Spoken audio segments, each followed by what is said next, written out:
Hello everyone. आज के lecture में अपन बात करेंगे type of farming in India.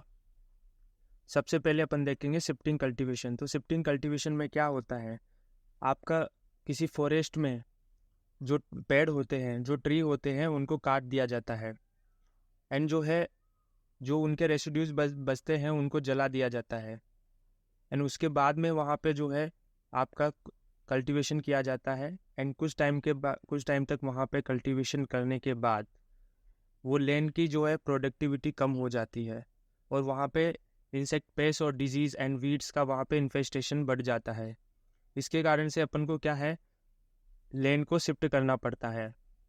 तो यहाँ पे अपन इसी एक लैंड पे कुछ टाइम तक खेती करते हैं, उसके बाद में लैंड को खाली करके अपन दूसरी जगह पे शिफ्ट करते हैं। इस वजह से धीरे धीरे सोइल का इरोजन होता है, इरोजन बढ़ता जाता है और इस तरीके से ये किया जाता है। यहाँ पर आपका क्रॉप तो फिक्स रहता है। फॉर एग्जांपल अगर अपन राइस का कल्टीवेशन कर रहे हैं तो दूसरे फील्ड में भी अपन राइस का ही कल्टीवेशन करेंगे, बट यहाँ पर लैंड को अपन चेंज करते हैं। ठीक है, तो इसलिए यहाँ पर इसको लैंड रोटेशन बोल देते हैं। और चूंकि यहाँ पर अपन लैंड को शिफ्ट करते हैं इसलिए इसको शिफ्टिंग कल्टीवेशन बोलते हैं। ठीक है, और जूम कल्टीवेशन भी इसको बोलते हैं। अब ये इंडिया में कहाँ कहाँ पर होता है तो आप जानते हो कि ये आपका झारखंड में होता है, एमपी में होता है, और जो आपके नॉर्थ ईस्टर्न जो स्टेट्स होते हैं वहाँ के जो हिली एरियाज होते हैं वहाँ पर भी ये वाला कल्टीवेशन किया जाता है। नेक्स्ट अपन देखते हैं सब्सिस्टेंस फार्मिंग। सब्सिस्टेंस फार्मिंग क्या होता है कि ऐसा फार्मिंग जिसमें जो केवल आपके फार्मर की जो नीड होती है, फार्मर की नीड एंड उसकी फैमिली की नीड्स को फुलफिल करने के लिए जो कल्टीवेशन किया जाता है उसे आप सब्सिस्टेंस फार्मिंग बोलते हैं। ठीक है, फार्मर की नीड पूरा होने के बाद में अगर मान लो कि कुछ प्रोडक्ट बच जाता है, कुछ फॉर एग्जांपल ग्रेन्स आपके बच जाते हैं तो उनको मार्केट में सेल कर दिया जाता है। बट इस मेन फोकस इसका आपका फार्मर की नीड्स को फुलफिल करना होता है। नेक्स्ट अपन देखते हैं इंटेंसिव फार्मिंग। इंटेंसिव फार्मिंग में क्या होता है, आपका मेन फोकस जो होता है वो प्रोडक्शन को बढ़ाने के लिए होता है, इंक्रीज प्रोडक्शन। ठीक है, तो इसके लिए आप हाई रेट ऑफ फर्टिलाइजर आपको डालना पड़ता है, इंसेक्टिसाइड और हर्बिसाइड आप हाई रेट से डालते हैं। ठीक है, तो उससे क्या होता है, कॉस्ट ऑफ प्रोडक्शन बढ़ जाता है। तो we can say high inputs of capital and आपको ज़्यादा फर्टिलाइजर अगर अप्लाई करना है, ज़्यादा इंसेक्टिसाइड अप्लाई करना है, ज़्यादा हार्बिसाइड अप्लाई करना है, then you required more labour. ठीक है, तो it is intensive agriculture, intensive farming. Next अपन देखते हैं एक्सटेंसिव फार्मिंग और एक्सटेंसिव एग्रीकल्चर। तो यहाँ पर क्या होता है, एक्सटेंसिव यूज ऑफ मशीन होता है, आप यहाँ पर मशीन का बहुत ज़्यादा यूज़ करते हो। ठीक है, इसलिए इसको मैकेनिकल फार्मिंग भी बोला जाता है। और ये मेनली कहाँ पे यूज होता है, आपका जो लार्ज फार्म में यूज होता है। वी नो दैट इंडिया में मार्जिनल जो फार्म है वो ज़्यादा होते हैं। लार्ज फार्म की संख्या इंडिया में बहुत कम होती है। तो इंडिया में ये वाली जो टेक्नोलॉजी है ये अभी तक इतना नहीं होती है, क्योंकि अभी तक ये लार्ज जो फार्म है वहीं पर सीमित है। फॉर एग्जांपल जो आपका अमेरिका है वहाँ पे ये टेक्नोलॉजी बहुत यूज होती है, बिकॉज वहाँ पे लार्ज फार्म आपको मिलते हैं। ठीक है, तो अपन बोल सकते हैं ये मॉडर्न सिस्टम ऑफ फार्मिंग है, क्योंकि यहाँ पर लेबर का यूज बहुत कम होता है। मेनली आपकी जो प्रैक्टिसेस होती है वो मशीन के थ्रू ही की जाती है। तो यहाँ पे लेबर का यूज कम से कम होता है, बिकॉज लार्ज फार्म के लिए लेबर को अवेलेबल करवा पाना बहुत डिफिकल्ट टास्क होता है। नेक्स्ट अपन देखेंगे रेस्पॉन्स फार्मिंग। रेस्पॉन्स फार्मिंग में क्या होता है कि आपका जो साइंटिस्ट होते हैं या आपके जो डिपार्टमेंट होते हैं कुछ, तो वो क्या करते हैं, आपका मॉनसून का प्रिडिक्शन करते हैं। ठीक है, तो मॉनसून का प्रिडिक्शन कर देते हैं और उसकी हेल्प से जो फार्मर होते हैं वो अपनी क्रॉप को मैनेज कर सकते हैं कि आपको नेक्स्ट सीजन में कौन सी क्रॉप लगाना चाहिए, बारिश होगी कि नहीं होगी तो कितनी होगी, कब तक होगी, किस डेट तक होगी। ठीक है, तो आपको कौन सी क्रॉप सूटेबल रहेगी तो वो फार्मर ये चीज़ डिसाइड कर सकता है। ठीक है, तो ये आता है आपका रेस्पॉन्स फार्मिंग में। तो ये जो टर्म थी रेस्पॉन्स फार्मिंग वो दी थी स्टीवर्ट ने।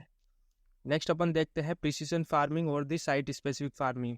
ठीक है, जैसा कि आपको पता है कि आपकी फील्ड में कहीं कहीं पे जो है मतलब पूरे फील्ड में आपको जो है एक जैसा एनवायरमेंटल कंडीशन नहीं होती है, सोइल की कंडीशन एक जगह जैसी नहीं होती। किसी जगह पे आपको मिनरल से ज़्यादा अवेलेबल हो जाएंगे, किसी जगह पे आपको मिनरल जो है उतना अवेलेबल नहीं हो पाएंगे। सो इन ट्रेडिशनल फार्मिंग अपन क्या करते हैं कि यूनिफॉर्मली अपन जो है पूरे फील्ड में जो है इनपुट्स लाइक फर्टिलाइजर वगैरह जो है पूरे फील्ड में अपन अप्लाई करते हैं। जहाँ पे प्लांट नहीं है वहाँ पर भी आपका जो फर्टिलाइजर होते हैं वो अप्लाई हो जाते हैं, देन वहाँ पे उनका कोई यूज़ नहीं होता है। ठीक है, फॉर एग्जांपल आप इस इमेज से देखिए, यहाँ पे आपका क्रॉप है, यहाँ पे आपका क्रॉप है, यहाँ पे आपका क्रॉप है, यहाँ पे आपका क्रॉप है, बट ये जो एरिया है और जो ये एरिया है, यहाँ पे क्या है आपका जो है क्रॉप जो है कम है। ठीक है, अगर यहाँ पर भी आप यूनिफॉर्मली अप्लाई करोगे फर्टिलाइज़र वगैरह, तो इससे क्या है आपको लॉस ही होगा, आपको वो यूटिलाइजेशन नहीं हो पाएगा उसका सही तरीके से। तो इन दी ऐसी सिचुएशन में अपन क्या करते हैं कि प्रिसीजन फार्मिंग का अपन यूज करते हैं, जिसमें क्या होता है कि अपन जो है रिमोट सेंसिंग टेक्नोलॉजी का यूज़ करते हैं, जिससे अपन पता कर सकते हैं कि कहाँ पे कौन सा इनपुट कितना अप्लाई करना है। ठीक है, तो इसमें क्या होता है कि टारगेट स्पेसिफिक अपन इनपुट को अप्लाई करते हैं, लाइक जो है सीड, फर्टिलाइजर, पेस्टिसाइड इनको। ठीक है, तो ये क्या करता है, minimise the cost of production और मेंटेन द इकोलॉजिकल बैलेंस को भी आपको ये मेंटेन करके देता है। क्यों? क्योंकि आप जो है कम कम पेस्टिसाइड वगैरह का यूज़ करेंगे तो आपका इकोलॉजिकल बैलेंस भी बना रहेगा। ठीक है, और ये आपके जो रिसोर्सेज होते हैं उनकी भी बचत करते हैं, क्योंकि आपका कम से कम रिसोर्सेज यूज़ करके अपन मैक्सिमम प्रॉफिट यहाँ पे ले सकते हैं। नेक्स्ट अपन बात करते हैं व्हाट इज़ टेरा फार्मिंग। तो टेरा फार्मिंग में अपन क्या करते हैं कि कोई भी प्लानेट जो होता है उसको अपन अकॉर्डिंग टू अर्थ एनवायरनमेंट जो है उसको अपन मॉडिफाई करते हैं। ठीक है, तो वैसा उस पर स्टडी किया जाता है। फॉर एग्जांपल आप मार्स में साइंटिस्ट सोच रहे हैं कि इन फ्यूचर अपन मार्स में जो है कॉलोनी बसा सकते हैं, तो उसके लिए वो मार्स जैसा सिचुएशन जो है पृथ्वी पे क्रिएट करके, अर्थ पे क्रिएट करके, यहाँ पे उस पे अर्थ जैसा एनवायरनमेंट कैसे बनाया जा सकता है उस पर स्टडी करते हैं। तो ये चीज़ आती है अपने टेरा फार्मिंग में। ठीक है, तो वहाँ पे कल्टीवेशन कैसे किया जा सकता है मार्स जैसी सिचुएशन पे, तो उसके बारे में अपन इसमें देखते हैं। नेक्स्ट अपन देखते हैं hydroponic. What is hydroponics? So hydroponics में अपन क्या करते हैं कि सॉइल लेस कंडीशन में अपन जो है प्लांट को ग्रो करते हैं। ठीक है, तो इसके लिए अपन जो है सॉल्यूशन कल्चर का भी यूज कर सकते हैं, जिनमें मिनरल्स वगैरह, हार्मोन्स आपका जो है अप्लाई किया जा सकता है। ठीक है, इन प्रेजेंट टाइम जो है आपका घर होम पे फ्लावर एंड वेजिटेबल को ग्रो करने के लिए ये सिस्टम यूज किया जाता है। फॉर एग्जांपल आप अभी देख सकते हो कि ये जो इमेज है, यहाँ पे देखिए ये जो प्लांट है एंड यहाँ पर आपका सॉइल नहीं है, सॉल्यूशन कल्चर है, तो इसका यूज करके यहाँ पे फार्मिंग किया जा रहा है। नेक्स्ट अपन देखते हैं सस्टेनेबल एग्रीकल्चर और इको फार्मिंग। ठीक है, तो इसमें क्या होता है कि आपको जो है low cost of input use करना होता है, for example compost.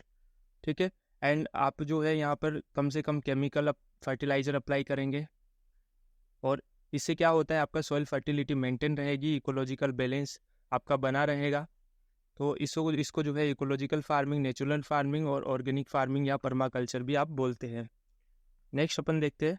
Okay, thank you.